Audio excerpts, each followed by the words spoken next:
토요일 새벽기도에 나오신 여러분들을 예수님을 환영하고 축복합니다. 오늘 하나님 말씀은 포도원지기의 비유라는 제목으로 전하도록 하겠습니다. 하나님 말씀은 누가복음 20장 9절부터 19절 말씀입니다.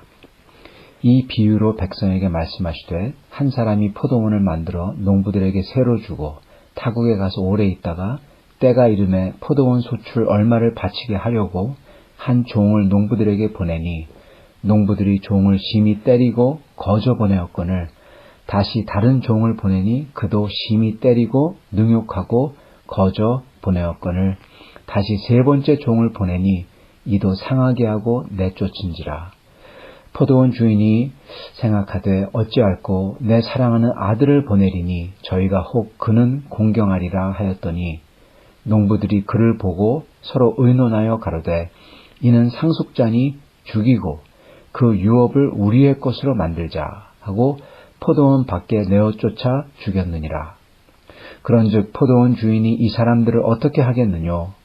와서 그 농부들을 진멸하고 포도원을 다른 사람들에게 주리라 하시니 사람들이 듣고 가로되 그렇게 되지 말아지어거다 하거늘 저희를 보시며 이르되 그러면 기록된 바 건축자들의 버린 돌이 모퉁이의 머릿돌이 되었느니라 함이 어찌 미냐?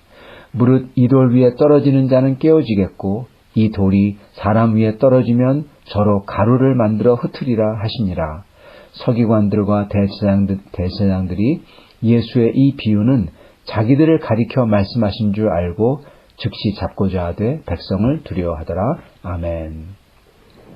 시편 118편 말씀을 16절부터 24절 말씀입니다. 제가 읽어드리도록 하겠습니다. 여호와의 오른손이 높이 들렸으며 여호와의 오른손이 권능을 베푸시는도다. 내가 죽지 않고 살아서 여호와의 행사를 선포하리로다. 22절 건축자의 버린 돌이 집 모퉁이의 머릿돌이 되었나니 이는 여호와의 행하신 것이요 우리 눈에 기이한 바로다. 아멘. 이사야서 8장 14절부터 15절입니다. 그가 거룩한 피할 곳이 되시리라. 그러나 이스라엘의 두 집에는 거치는 돌, 걸리는 반석이 되실 것이며 예루살렘 거민에게는 함정 올무가 되시리니 많은 사람이 그로 인하여 거칠 것이며 넘어질 것이며 부러질 것이며 걸릴 것이며 잡힐 것이니라. 아멘. 성전에서 대제사장들인 사두개인들과 백성의 장로들이라고 불리는 바리새인들은 예수님을 시험하려 하다가 나중에는 자기들이 정작 답을 못하겠다 그렇게 말합니다. 이 태도는 예수님이 진실을 말씀하셔도 자기들은 인정하지 않기로 작정했기에 자기들은 말할 수 없다는 것이죠. 그렇게 예수님을 인정하지 않기로 한 이유는 매우 간단합니다. 왜냐하면 예수님께서 자기들을 인정해주지 않아서 그런 것입니다. 인정하기는커녕 오히려 그들이 도둑이며 사람들을 속이는 사람이라고 드러내주셔서 그런 거죠. 무엇을 인정해주지 않으셨을까요? 사두개인, 즉 대제사장들은 자기들이 하나님께서 성전을 맡긴 유일한 자, 바꿔 말하자면 하나님을 제외하고는 자기들이 성전의 주인이라고 생각했습니다. 그래서 예수님께서 자기들이 돈을 버는 성전에서의 그 장사를 방해하고 성전에 와서 가르칠 때 누구 권세로 이렇게 상업을 방해하고 가리키냐, 즉 자기들이 성전의 주인인데 누구 마음대로 와서 이러냐 하고 물었던 거죠. 비슷하게 바리새인들은 자기들이 하나님께서 성경, 율법을 맡긴, 그래서 율법을 모세 때부터 대대로 맡아온 유일한 자들 이렇게 생각했습니다. 바꿔 말하자면 하나님을 제외하고는 자기들이 율법의 주인이라고 생각했던 것입니다. 그래서 예수님께서 성경에서 메시아에 대해서 또는 하나님 나라에서 가르치실 때, 율법에 대해서 가르치실 때 누구 마음대로 율법이 이렇다 저렇다 하냐? 우리가 장로들의 그 유전을 갖고 있다. 그렇게 말했던 거죠. 그렇기 때문에 이들은 자기 자신을 하나님께서 성전을 독점하기로 맡긴 사람들, 그리고 율법을 독점하도록 맡긴 사람들, 그렇게 생각했던 것입니다. 그래서 그걸 인정해주고 높이지 않는다면 그 어떤 사람도, 어떤 선지자도, 심지어 메시아라도 상관없이 자기들은 인정하지 않기로 결정했다는 것입니다. 그게 바로 예수님께서 세례 요한의 권세에 대해서 물어보실 때 그게 하나님에게서냐 인간에게서 물어봤을 때 대답할 수 없다라는 뜻입니다. 자기들은 어떻게 그에 대해서 답을 안 할 거라는 겁니다. 바로 이런 사람들을 들어서 비유로서 포도원지기의 비유를 오늘 말씀해주고 계시는 겁니다. 포도원을 심으신 분은 하나님이십니다. 열매를 기다하는 포도원은 바로 이스라엘입니다. 열매를 기대하는 이스라엘이죠. 지금 이슈는 이 이스라엘 포도원을 잠시 맡은 소장농들, 대제사장들과 소위 장로라고 장로들의 유전을 갖다가 자기들이 갖고 있다고 스스로 칭하는 사람들이 자기들이 이 포도원을 마음대로 하고 정작 주인에게 바칠 그것을 자기들이 차지한다는 거죠. 그래서 하나님께서는 그 포도원에 당신의 종들, 즉 선지자들을 3번씩이나 계속 보냈다는 얘기죠. 그리고 마지막이 세례 요한이 바로 대표격이 되는 사람이죠. 그래도 안 되니까 자기 아들을 보내십니다. 여태까지 소장농들은 주인 것인 열매를 차지하는 정도였어요. 그런데 이 아들을 보냈을 때 이 소장농들은 생각이 음흉하게 바뀝니다. 열매를 차지하는 거에서 아예 포도원 자체를 자기들 것으로 만들자, 즉 포도원의 주인이 되고자 하는 마음이 생겼던 것입니다. 성전의 주인, 율법의 주인, 포도원의 주인, 하나님 나라의 주인, 하나님 나라의 주인이 되고자 그것을 들어갈 수 있는 열쇠를 자기들이 갖고 있다. 그렇게 그와 차지하고 싶은 마음이 생겼던 것입니다. 그래서 진짜 아들을 죽여버리는 것입니다. 여태껏 이스라엘과 유대 나라를 잘못 인도했던 왕들이나 거짓 선지자들, 이 사람들은 그들이 다스리는 그 순간, 고작해야 그 순간 그때만 열매를 차지하는 정도였어요.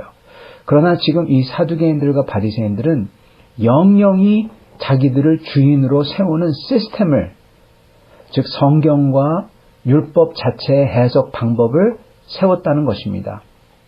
영영이 자기들이 다스리고 군림하려는 율법적인 사회적인 시스템을 만들어 왔다는 거죠. 그로써 이스라엘 자체를 하나님 것에서, 하나님 나라를 하나님 것에서 자기들만의 소유물로서, 전유물로서 영원히 빼앗아 오고자 했다는 것입니다. 그래서 그들은 그 포도원을, 하나님 나라를 자기들의 전유물로 만들려고 그 진짜 아들인 예수님을 죽이려고 한다는 것이죠. 그래서 예수님은 여기서 그들의 음흉함과 그들의 계획을 다 여기서 드러내십니다. 결국 그들이 주님을 십자가에 못 박아 죽이려고 한다는 계획까지 다 드러내는 거죠. 그러나 주님께서는 거기서 그치지 않으십니다. 그게 악인들의 생각이었지만 하나님께서는 그 포도원을 그 악인들, 사두개인들과 바리새인들에게 뺏어서 이제는 온 세상에 다 주는 계획이 있으시다는 거예요. 단순히 그들에게서 온 세상에게 이제 주시겠다는 거죠. 전부 다, 온 세상 사람들이 다 하나님 나라에 들어올 수 있고 거기에 소유한 자들이 될 수 있도록. 신기한 것은 이 사두개인들과 바리새인들이 아들을 죽인다고 했을 때 그들이 놀라서 그렇게 되면 안 됩니다. 그렇게 말하지 않고 농부들을 진멸하고 그 나라를 다른 사람들에게 주겠다 그랬을 때 그렇게 되면 안 됩니다 했다고 했다는 것입니다. 여러분, 불의의 클라이맥스에서 안 돼 그러지 않고 불의스러운 이들이 멸망하고 그 포도원이 다른 이들에게 돌아간다고 했을 때 그때 안 돼 했다는 거예요. 여러분, 이게 무슨 말입니까? 그 사람들이 이게 자기들이란 거를 너무나 잘 알고 있다는 겁니다. 특히 자기들이 하나님 나라를 막아섰고 뺏었고 남들도 못 들어오게 했고 군림했고 심지어 하나님에게서 뺏어 자기 걸로 만들려고 했다는 것을 지금 시인하는 장면인 거죠. 근데 그 하나님 나라가 다른 사람에게 돌아가는 것만큼은 안 된다는 거예요. 여기서 주님은 끝나지 않으십니다. 주님은 아들이 죽는 것과 죽인 자들을 그들의 심판을 말씀하시면서 시편 118편을 인용하세요. 그 시편에는 버린 모퉁이 돌에 대해서 나옵니다. 근데 그 시편에는요, 뭐라고 나오냐면은 그 모퉁이 돌을 사람들이 버렸지만 근데 거기에 보면은 그 모퉁이 돌이라고 스스로 칭하는 시편 기자가 자기가 죽지 않고 살아서 하나님의 행사를 선포한다. 그렇게 나옵니다. 즉 그들이 죽여도 그 귀한 모퉁이 돌을 버리더라도 주님께서는 그럼에도 불구하고 살아날 거라는 거죠. 즉 그들이 죽여도 귀한 모퉁이 돌을 버리더라도 하나님 나라의 가장 중요한 열쇠가 될 거라는 것을 말씀하시고 계신 것입니다. 또한 이사야서 8장을 인용함으로써 동시에 그 반석이 결국 그들을 산산조각 내는 심판이 될 거라는 것도 말씀하시고 계시는 것입니다. 오늘 여기서 우리가 알아야 될 것이 몇 가지 있습니다. 먼저 이 소작농들이 열매를 훔치다가 어느 순간 포도원을 가지겠다는 마음이 들어오듯이 우리도 주님께 드려야 하는데 그것을 아까워하거나 더디하거나 또는 우리가 주님 앞에 돌이키고 과거와 절단하고 새롭게 돼야 되는데 죄스러운 버릇과 심성을 놓지 못하고 그것을 더디하거나 그러면 어느 순간 우리 마음속에 더 큰 죄스러운 마음이 스며 들어온다는 것입니다. 그래서 저희는 빨리 뒤돌아보지도 말고 그냥 드리고 뒤돌아보지도 말고 그냥 돌아서고 주님 앞에 그렇게 결단해야 되겠습니다. 두 번째로는 우리 주님은 하나님이 주신 마지막 메시지와 마지막 은혜라는 것입니다.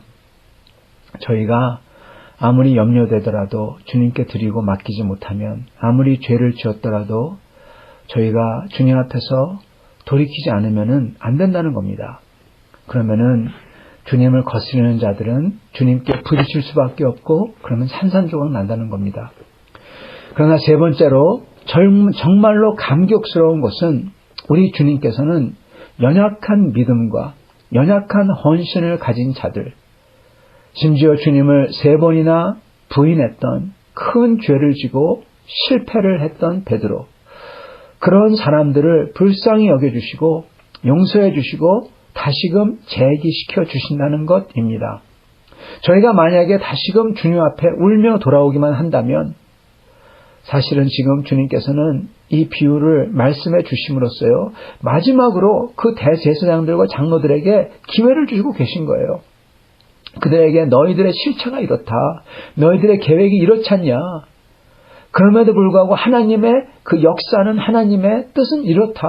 그걸 보여주시면서 고로 그들이 돌아올 수 있는 찬스를 지금 주고 계신 것입니다. 이거를 듣고 울면서 이렇구나 하면서 주님 앞에 울면서 돌아오는 자에게는 이게 찬스지만 이걸 무시하는 사람에게는 사실 이게 심판의 언도인 것입니다. 우리는 주님을 실망시켜 드렸지만 그렇지만 우리는 주님께 울며 돌아오는 베드로 같은 자들입니다. 그래서 우리는 마지막까지 불쌍히 여겨서 기회를 주시며 다시 재기시켜 주시는 그 주님의 은혜, 저희는 거기에 항상 감동하고 감사해서 과거의 죄와 불신과 절규하고 돌이켜서 주님을 열정적으로 감격과 찬양으로 따라야 할 것입니다. 이렇게 하시는 여러분과 저가 오늘 다 될 수 있기를 간절히 축원합니다. 같이 기도하겠습니다. 살아계신 우리 하나님, 주님께서는 악한 사람들을 주님께서는 버리지 아니하시고 그렇게 그 소작농들에게 그 음흉한 사람들에게도 주님께서는 끝까지 이렇게 주님의 종들을 심지어 주님의 아들을 보내주셨듯이 저희에게도 주님의 은혜로서 오늘 저에게 보내주심을 감사와 찬양을 드립니다. 주님, 저희는 죄를 질 수밖에 없는 사람들이고 그리고 주님을 실망시켜드리고 실패하는 사람들입니다. 주여, 그러한 부족하고 죄인들이지만 그렇지만 저희가 주님 앞에 다시금 주여 돌이켜 회개하며 돌이켜 마음을 다시금 주님께 향하며 돌아올 때, 울며 돌아올 때 주께서 다시금 용서해 주시고 새롭게 해주시고 주님의 은혜로서 채워주실 줄 믿습니다. 주여, 저희가 이러한 죄인들마저도 용서해 주시고 새롭게 해주시는 그 주님을 찬양하며 감격하며 온 세상 사람들에게 주님이 이렇게 선하시다고, 이렇게 좋은 주님이라고 저희가 주님을 높여드리는 용서받은 죄인들 다 되게 축복하여 주시옵소서. 감사와 찬양을 드립니다. 주님, 저희에게 이러한 죄인들에게 주님의 나라를 주시니 감사합니다. 오늘 우리 사랑하는 성도 여러분, 어디에 계시든지 무엇을 하시든지 주님께서 이렇게 감격과 감사로 채워주시고 저 그들의 영이 감격과 감사와 찬양으로 채는 만큼 그들의 육도 주께서 보호해 주시고 인도하여 주시옵소서. 주님, 살아계신 하나님, 오늘 저희가 기도하옵기는 주님께서 또한 이 세상을 주님께서 불쌍히 여기사 이 병을 주님께서 막아주시고 이 병을 쥐어 싸우는 의료진들을 주님께서 보호하여 주시옵시고 그리고 모든 사람들이 모든 육체가 다시금 주님께 향하며 주님을 간절히 사모하며 찾는 울며 돌아오는 역사가 있도록 축복하여 주시옵소서. 예수 그리스도 받들어 기도드리옵나이다. 아멘.